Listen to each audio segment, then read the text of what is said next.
फागुन का महीना था। गांव की कच्ची गलियों में सुबह सुबह ठंडी हवा चल रही थी। 10 साल की अनाया रोज की तरह स्कूल जाने निकली ही थी कि उसकी नजर बांस के पेड़ के नीचे रखे एक पुराने स्टील के टिफिन पर पड़ी।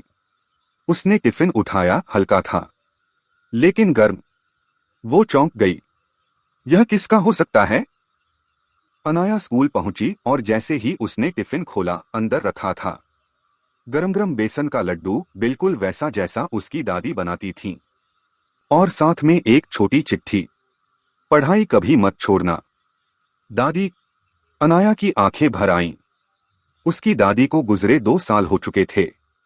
उसने डरते डरते आसपास देखा, आंगन में कोई नहीं था। क्लास में भी अजीब सी खुशबू फैल गई, बेसन के लड्डू वाली। उसे लगा शायद कोई मजाक है। कल उसने फिर देखा, उसी जगह वही टिफिन, फिर गर्म।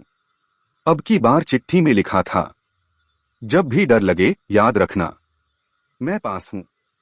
अनाया ने डरते डरते घर आकर ये बात माँ को बताई। माँ का चेहरा जिद पड़ गया।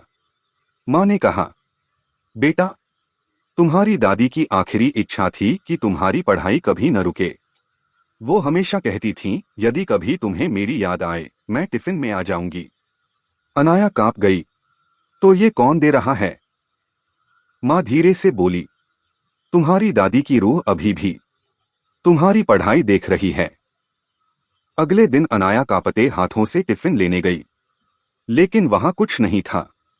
बस मिट्टी पर उंगली से लिखा एक वाक्य, अब तुम मजबूत हो गई हो, अलविदा। धीरे धीरे लिखावट हवा में बिखर गई और पहली बार अनाया को अंदर से एक अजीब सी ताकत महसूस हुई।